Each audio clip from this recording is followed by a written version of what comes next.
हाल ही में जब मिस्र में गाजा युद्ध विराम को लेकर ट्रंप की अगुवाई में एक बहुत बड़ी बैठक हुई थी।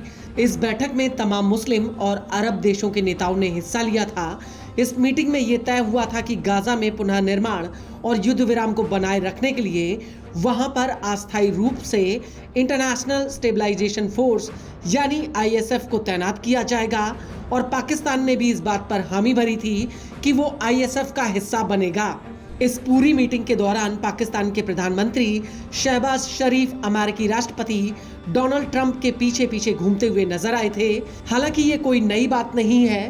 पाकिस्तान की ये फितरत रही है, जहां उसे पैसों का लालच दिखता है उसके नेता और सेना दुम हिलाकर उसी रास्ते पर चल देते हैं। और ये बात जग जाहिर है कि पाकिस्तान की अर्थव्यवस्था खैरात में दिए गए चंदे पर चलती है। और अब गाजा को लेकर पाकिस्तान से जो खबर सामने आई है वो फिलिस्तीनियों की पीठ में छुरा घोंपने के बराबर है।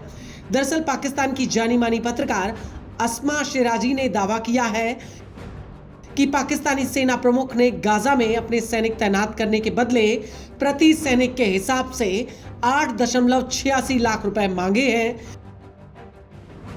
न्यूज एजेंसी नेटवर्क 18 के मुताबिक पाक आर्मी चीफ आसिम मुनीर ने इजराइल की खुफिया एजेंसी मोसाद और अमेरिका की CIA के साथ एक सीक्रेट मीटिंग में ये डिमांड की है। न्यूज एजेंसी के मुताबिक पाकिस्तान ने गाजा में 20,000 सैनिकों को तैनात करने के बदले ये पैसा मांगा है। रिपोर्ट के मुताबिक पाकिस्तानी फौज गाजा में शांति स्थापित करने का काम नहीं करेगी, बल्कि पाक फौज अंडरकवर होकर हमास के लड़ाकों का सफाया करेगी। गाजा में पाकिस्तानी फौज भेजकर इजराइल और फिलिस्तीन के बीच पाकिस्तान एक बफर जोन बनाना चाहता है। और पाकिस्तान के इतिहास में यह पहली बार है जब पाकिस्तान गाजा में अपनी सेना भेज सकता है। हालांकि पाकिस्तान की तरफ से पैसों की डिमांड को लेकर इजराइल ने साफ इनकार किया है। और अगर शिराजी का ये दावा सच होता है तो गाजा में 20,000 सैनिक भेजने के बदले पाकिस्तानी फौज को 20 करोड़ अमेरिकी डॉलर की आमदनी होगी। और अगर ऐसा होता है तो ये बात साबित हो जाएगी कि फिलिस्तीन को लेकर पाक ने जो रुख अपनाया था वो सिर्फ एक ढकोसला था। हालांकि ये बात किसी से छिपी नहीं है कि पाक फौज शांति के लिए नहीं बल्कि मुनाफे के लिए काम करती है। पाकिस्तानी सेना की कई कंपनियां रोजमर्रा की चीजें बनाकर बाजार में बेचती हैं। यहां तक कि बीते वर्षों में पाकिस्तान ने तालिबान के खिलाफ अफगानिस्तान युद्ध में अपनी सेना भेजने के बदले अमेरिका से अरबों डॉलर हड़पे थे। इसके अलावा पैसों के बदले पाकिस्तानी फौज सऊदी अरब के लिए एक किराए की सेना का काम कर चुकी है।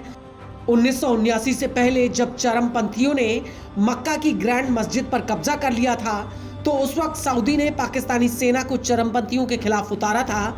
और उस वक्त ये दावा किया गया था कि सऊदी ने पाकिस्तान को बदले में आर्थिक मदद और तेल की सप्लाई दी थी। इसके अलावा 2022 में कतर में हुए फीफा वर्ल्ड कप में पाकिस्तानी सैनिकों की तैनाती हुई थी। और उस वक्त ऐसी खबरें आई थी कि पाकिस्तान को कतर से द्विपक्षीय सहयोग के बदले में 2 अरब डॉलर की मदद मिलेगी, जिससे वो दिवालिया होने से बच जाएगा। और इसको लेकर कई लोगों ने ये दावा किया था कि पाक फौज का ये कदम कतर के साथ एक हाथ दे और एक हाथ ले वाला था।